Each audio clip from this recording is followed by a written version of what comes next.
You added some pictures. I think I have all of the items, pictures on there. I still have more items that we've been receiving the last couple of days that I haven't added to the auction. So, Okay. Just to respond to that, lot 127 does not have an image.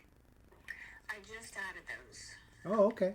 Let Yeah, me like the let me second refresh. before I called you. So Oh, I should be on there. you are correct. I see them now. I just needed to refresh. Okay. So, and then I noticed that you got number 69 put in the right spot. Yes, I did. I So, fixed so that. learn how to do that. You're excellent.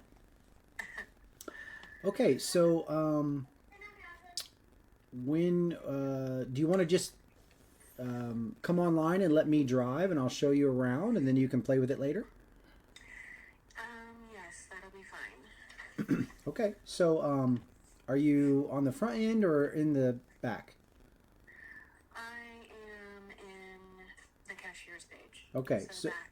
so go over to the go over and open your nav bar on the left, Mm-hmm. and go down to support Mm-hmm. and open that, and then click the button that says join virtual demo,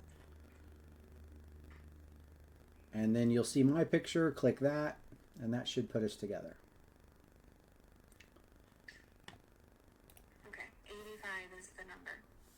Okay. All right. So now you do you see my screen? Oh, Mm-hmm. okay. All right. So now let me get this out of the way and pop this open. Okay. Excellent. How's my font size? Can you see everything okay? Yeah, it looks pretty good. Okay. You may want to scroll down just a hair. Um, maybe too much. So I will be bouncing from tab to tab from the top, but I don't. I'll tell you when that's it. I think it's obvious. So, all right. Let me. So again, I just bounced there. Let's see if that. Yeah. Okay. It followed me. All right. So I feel like you've got an excellent hand on this. So let's just focus on the clerking for the catalog. Mm-hmm.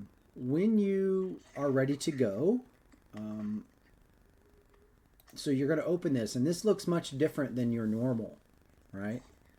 Wait, sorry. I went to get a pencil. Which one did you open? Just the first one? Yes. So this one here under ring 0, um, this clerking grid button, because you're doing simulcast, you'll open that up. All right. So I'm jumping to another tab, which is this one.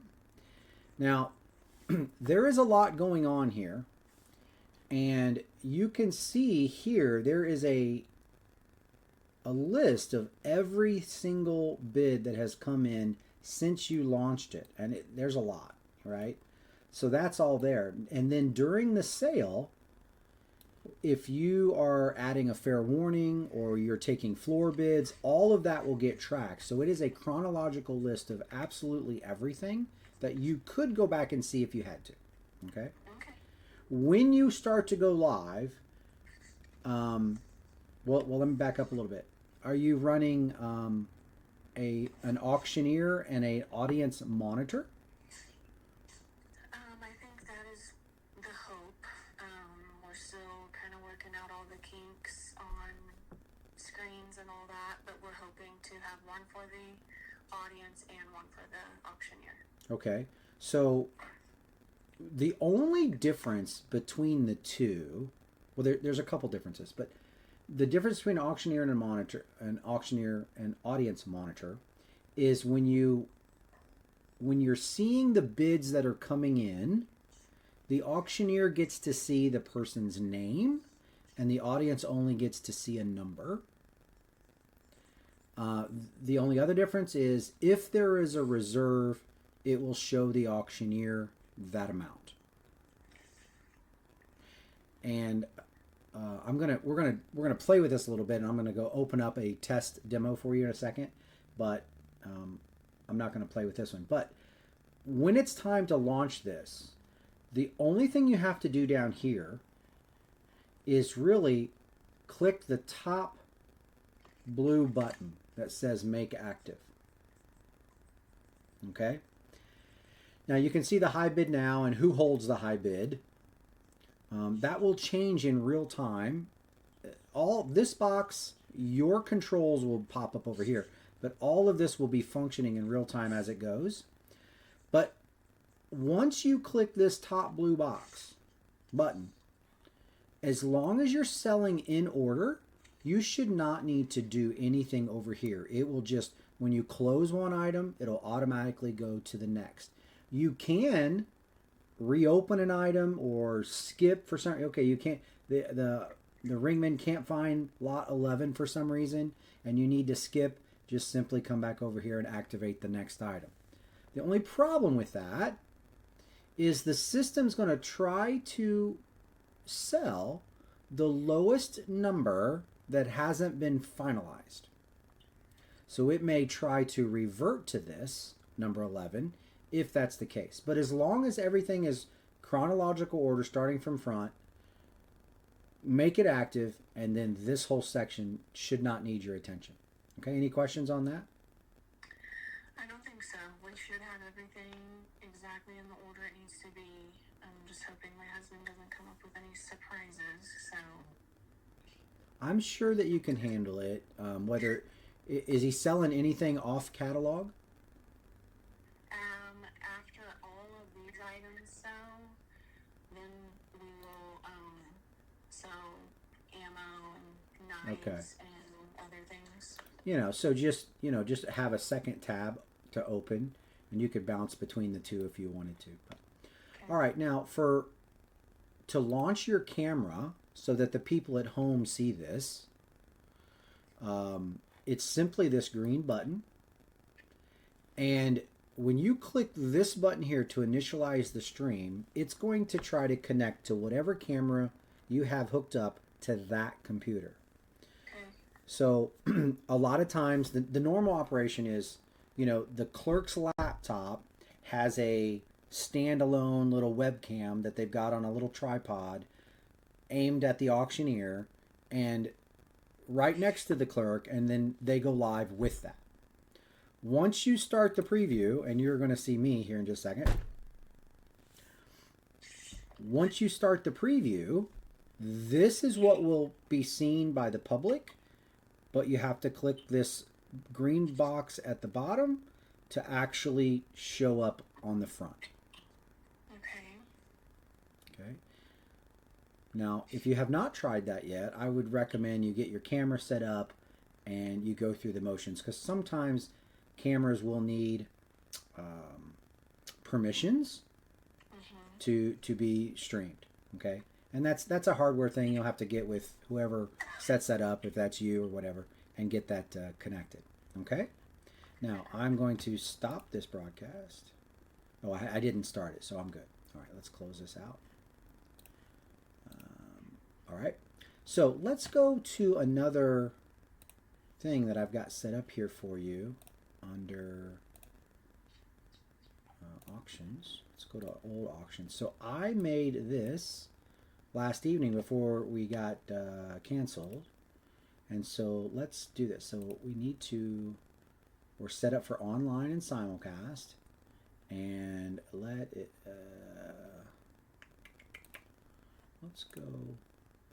let's see, how do I want to do this real quick? I just need to create a couple items for you to play with. So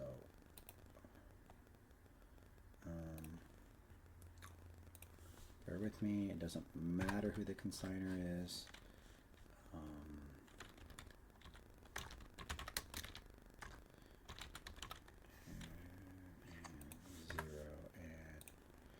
So, I mean, you guys have already created your catalog. I was going to walk you through this, but nice chair.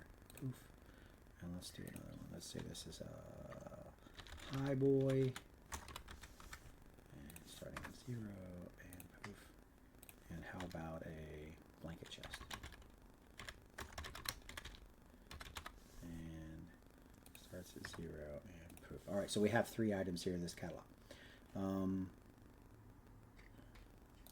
Windsor chair. Let's add an image real quick. Demo pics. Windsor chair.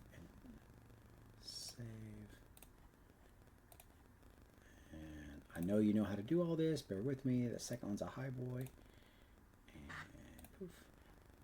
And the third one is the blanket chest. This one. Okay. All right. So now, refresh this. 3 items in our list. We go to the catalog. I could launch this, do whatever, but make active. Okay, so here's the meat and potatoes of what we need to talk about. All right. Okay. Once you activate the first one, it goes yellow. It tells you that that's the item that's selling. You have bid increments of $1, $2.50, $5, $10, $25, $50, $100, $25. I assume that that is all you will need. Maybe $2,500 here in the future if you're selling big ticket items, but for now it's probably fine. Okay. The system knows, based on the high bid, what the increment should be.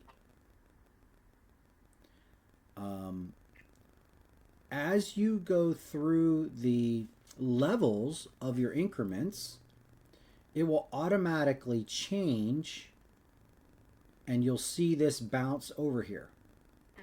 Okay, so let's say this chair is worth $300. We have no bids online, and the auctioneer starts calling for bids live, and you get a $50 bid. Well, there's no way to jump to 50 here, because this would be a one-click jump to whatever. So we go down here and we use this one, and we put in the $50, and you place floor bid. When I did that, the system automatically knows at $50 increments, the auctioneer wants to do 10. So 50, 60, 70, 80, and so forth. All right. So assuming people are bidding from home, they may jump this up and they'll take that $60. And then your job as the clerk is simply to click that button and take the next floor bid. If it's an online bid, you have to do nothing. But if the auctioneer's, 80, 90, 100, 125, 150, so you're just following along with the auctioneer. And so sometimes they'll get up to $200. They're asking $225, and the auctioneer's trying to beg. And he says, all right, who give $210? It's your job at that point to tell the system, we're now asking for $210. It will change it on your side and on the front, so the people listening can take advantage of their button will now say bid 210. Okay. All right. When that item is done and you've gotten it, everything else, you will need to close the item. What that does is it disallows any bidding on the front end. So once he drops the hammer, you hit close. People like to sneak in at the last minute. So once you've closed the item, you've dropped the hammer, no more bids. Now, let's say the auctioneer has 2 competing bids on the floor, and he's like, all right, I'm going to open it back up so that we can get the right person in. You just come right over here and reopen this. Okay?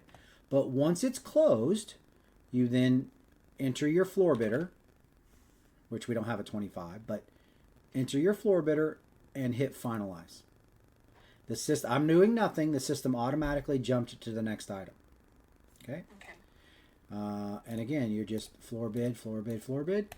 Now, there's a lot of options down here. So you could just spacebar with the floor bid if you prefer that. I personally prefer the clicks because I like my finger here so that I can go fair warning, and it gives everybody at home the fair warning. Yeah. Okay? Now, if someone leaves a max bid, so let's say someone has left a max bid of $100, okay? And the auctioneer is following along and they get up to that $100 increment. When it gets to $100, it's possible that you'll see a strike through here on the floor. And it'll put in the online bidder because the tie goes to the first person. And if he entered a max bid 2 days ago, the system is proxy bidding for him, and you might see a strike through. When that happens, the auctioneer may say, hey, I'm giving preference to the floor because they're here. So the person online will need to bid again. And he just says that, hey, internet, you're out. I took the floor bidder at the 100. So if you want in, you got to bid again. When that happens, the system doesn't know that the auctioneer is doing that, but that's what this yellow button does. It will override the online bid and it will flip it. It'll put the online bidder's number and name there with the strike through and put the floor in at that 100. Waiting for, because that also gives them the power on their phone or computer to click the bid again button. The system will not let them bid against themselves if they're already in. So clicking the override gives them the opportunity to go ahead and bid that 110 if they're going to. Okay, all right. Then we finalize that. I got to put in a bid number, 21. Oh, sorry, close, 21, and finalize. If it is an online bidder that's high at the end, it'll automatically be listed here, and you won't have to enter it. It's just trying to save you a couple clicks, and you just finalize that. Okay? Okay, so that will be recorded, like once I'm done with this part, I'll just be able to go like to our clerking screen or wherever and see that sold, and I'll know exactly who it's sold to online. Yes. So we don't have, so your bidder, I mean, theoretically, these people would be registered, right? 25 or 21. But yeah, just like you're clerking live, this side of the screen auto updates on everything that you're doing on the other side. Okay. Now, another little hint, if the auctioneer, this is a nice one, it's, somebody sets it in at $1,200, and you're bouncing around here. Okay, 1,200, who give 1,225? Once you click a button to kind of take over the increments, you have to keep clicking this until one of two things happen. Either you revert it and tell the system to go back to default settings, or you finalize it and go on to the next item, and then it defaults back to the settings again. Okay, that's good to know. This takes a little bit of getting used to, but it is, after you use it a little bit, I think you will realize that it is quite user friendly once you get the hang of it. It seems like it compared to what I've done in the past. Good, that's good to hear. So yes, just kind of remembering how to get started and all of that. Once I get all that down, I think I should be able to handle the clerking fine, as long as no one has any questions for me while I'm clerking. And yeah, have them call me. I'll be there for them. Okay, so when a online bid comes in,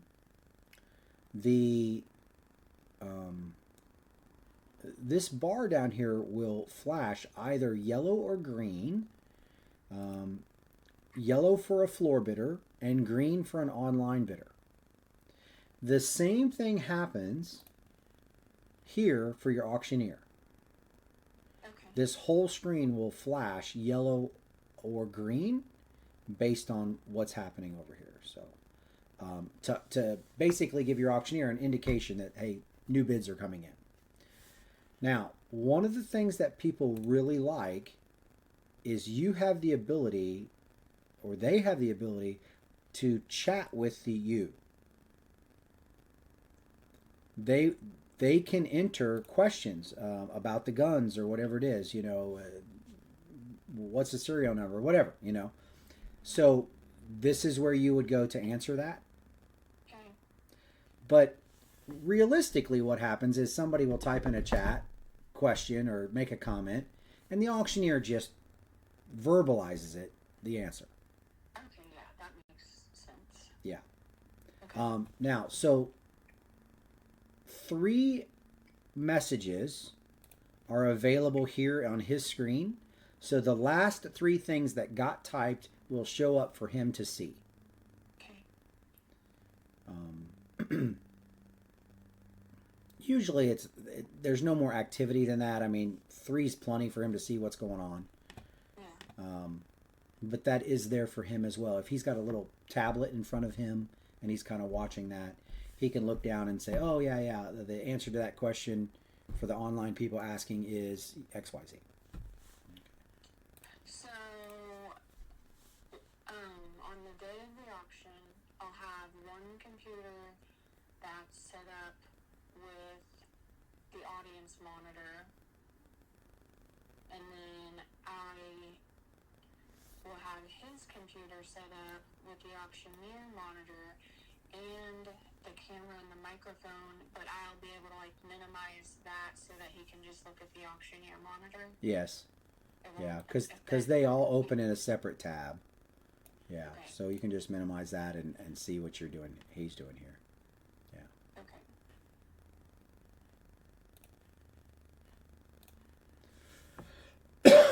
Okay. All right.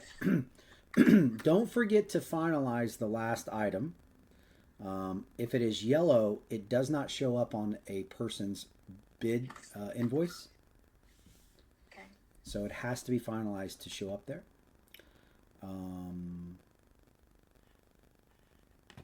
But really, that's it.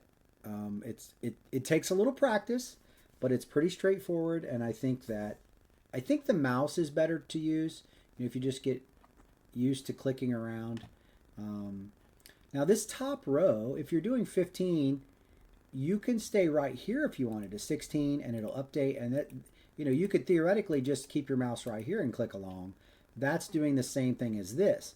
But the reason for this is if he's like got 5 hands in the air and he's going, all right, 2000, 21, 22, 23, and you can't keep up, just jump up here and just leapfrog up to it. Yeah. Makes sense? I think so.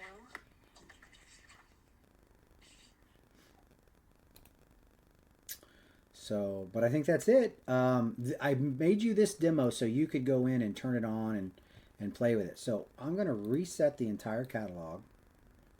Okay. And then you can, at that point, come back and play with it at your leisure. I remember I had asked you about the undo button. So say I go crazy and click like 5 times, and I can undo all 5 of those? Sure, but it is in order.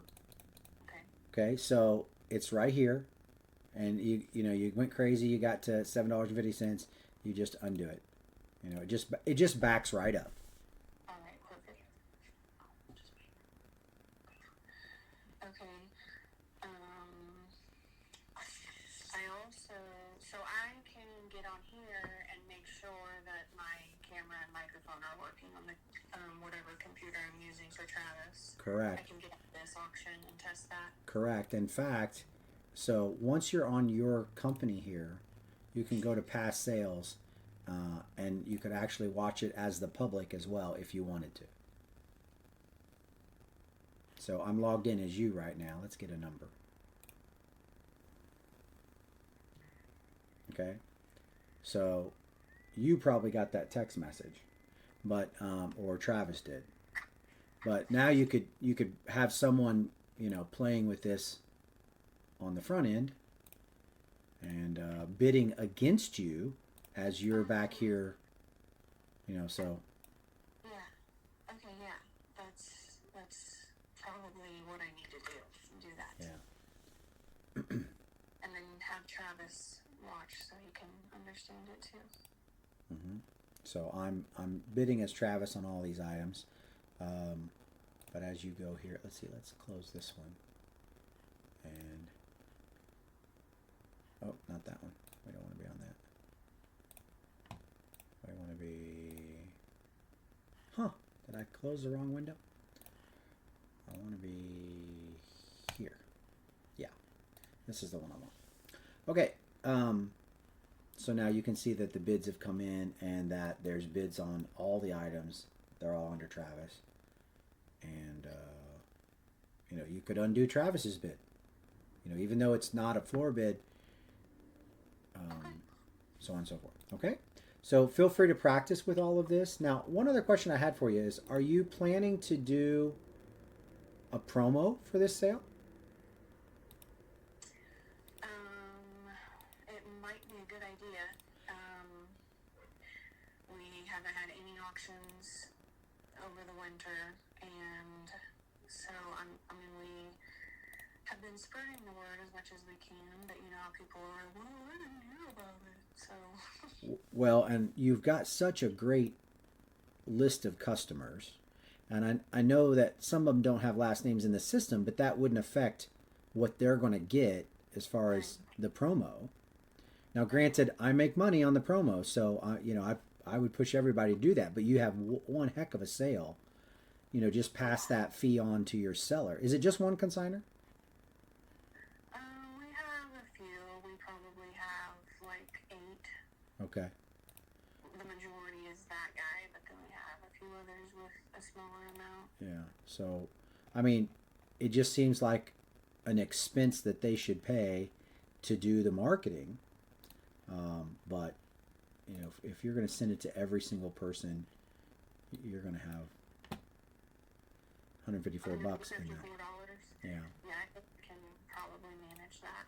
That is, for that dollar amount of those guns and everything, it's going to be nothing in the grand scheme of things. But I'd get that. I'd get the other items that you thought about putting up on the sale up, and then push that out. And you've got, I don't know how many people you've got viewing this sale already, but I mean, I could see it doubling that view count in just like a day. Okay. The text message feature is so powerful. Everybody who does it swears by it. So when I do that, I just hit that promote button and then it'll just walk me through it. So it's just one click here. Choose how many users. So if you really want to narrow it down and you only want people that are like right in your neighborhood, you could do that, or some, because you know how zip codes work. The match on a 5-digit makes it very narrow, close to you. Or you could do just everyone in your database, or only the people that came to the last sale, only the people that are in Missouri. So you have some choices here. And just hit all users, and that's your max, and then run your card. But I would get everything up first, yeah, and then launch that. But yeah, it's 3 clicks to do it. Okay, I definitely am gonna get that going. Now the system, about an hour after you run the promo, it'll send you a text message and say, all right, here's what it was when you launched it, and here's what it is now an hour later. It is amazing how much view count you get just like that. So, and hopefully you'll get... I go ahead. did have a couple more questions. Sure. I wanted to make sure that I'm sure we talked about it already, but I can't remember, and I just wanted to make sure I set the auction up correctly to close. It said soft close or something else, and I wanted to make sure I had that set up the right way it needs to be, and like what time for it to close. All right. So the sale, you have opening announcements. First item sells 10 o'clock on the 7th, correct? Yes. That really should match this. Let's go change that to 10 o'clock. So what that tells us, really the only thing that this controls is when the first item would automatically start its final countdown if you were doing soft close. Soft close just means the computer handles everything, but without soft close, that's where your clerking screen kicks in and you're in control of everything. Okay. So makes sense. we're already open for bidding. So that's what this other one does, is allow the bids to come in online. Okay. That's what this one does. So yes, I think it's correct. Okay. Um, And then I also, so after the online bidding is over, how do I close that and like close the online stuff down so that we can move on with our other stuff? It will happen automatically. Once the items are, let's see, let me go to somebody here that I know has a recent sale. This one here, actually. So once the items sell, it'll look like this. Everything will pop back up. So during the auction, when you finalize and close the item, it will fade off and this next one will pop into place. The reason for that is if somebody's watching on their phone, this item selling is always top of the list. But after every single item has been finalized that's in the catalog, it pops back up like this and lets everybody see realized prices. Okay. All right. By the way, these people do a really good job of, the red background and everything. It just really looks nice. So Yeah, it does. they. I wouldn't have picked red, but that it does make the item. I agree with you. I thought, man, that's going to be kind of weird, but after I saw it, it really does look. It looks classy. Maybe that's the word. But Yeah. it all does look very classy. Mm-hmm. But anyway, so all right. So back to your question. For the online folks, they can tell it's over because everything shows up under that closed filter. Okay. For you in the back end, you really don't have to do anything. You just open up your next tab and go on. As long as all of the items in the catalog have been clicked, closed, and finalized, Okay. nothing to do. Okay. Yeah. Well, that makes sense. Now, I don't know why this is saying it's still saving that time. Let me refresh this and see. And I'm going to, just for giggles, I'm going to go back here and make sure it did save. Yes, it did. Okay, we're good. All right, what else? Oh, one other thing we need to talk about. Every time you get a registered bidder, it shows up as a 4-digit. This is how you know people have registered online. From the system, it'll be a 4-digit number. And you have the option of getting Travis, if he likes to hear about it, we can turn on a notification. So every new bidder that comes in, he'll get a little text message that says Joe Blow just registered to bid at your sale. If you've got people you prefer not to be registered, that gives you a little bit of heads up. You can actually disallow individuals from getting a bid number registered online. You can do that. But if something comes in, or a lot of people just like to know as people are registering how much activity they're getting. So would you want Travis to have that or leave it off? I might turn it on next week. Okay. He's at a conference this week, so. Okay. Well, it's under notifications under your company tab. Perfect. Okay. Let's see. Oh, and then we had talked about the weird situation with the buyer's premium. If there's only a buyer's premium online, not in person. So the way you're going to walk through that is, and let's use you for example, because you have an item here to pay for. Okay. Sorry. Let's go back to settings for a second.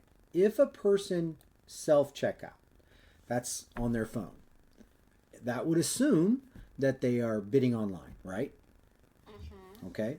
If they self-checkout, they're paying $13.50, which is 10% plus the $3.50 or 3.5% credit card fee, right? Okay. So that is what's going to happen. If your staff is checking someone out, they need to pick one of these.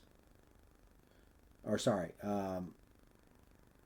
these are online. So basically this one, which allows the credit card to be charged the 3.5%, but not a buyer's premium. Okay. Okay. So I think I asked you this before, but if a person bids online but comes to pay you in person and they want to write a check, are you still adding the buyer's premium? Probably, but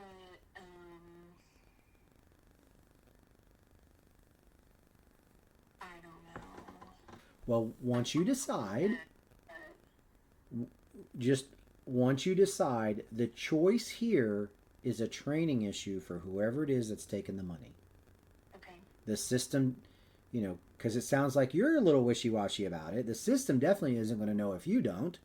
So you just need to make sure you train your staff on the rules. If people pay online, there's nothing to decide. It's 13 and a half. Okay.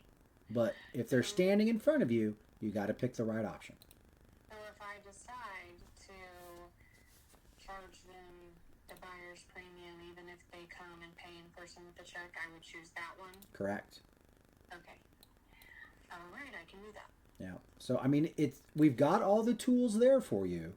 You just need to make sure that your staff chooses the right thing, and then everything will be okay. Okay. You know, Buyer's premium is very common, but not in our area, and people hate it. So that's why I'm wishy-washy, because I know we're going to get people so mad about it, which is ridiculous. Is this the first simulcast you've done? No. In your system, yes, but no, we've done probably like 5 or 10, maybe. Okay. And you charge them buyer's premium on those? I think we did, yeah. Well, I mean, obviously there's expenses with the software. I mean, people just should understand. Now, the the only negative is you're going to have people. You might be stifling online bids. Let's say I can't get to your sale and I'm offended by the 10%. I may not bid online either.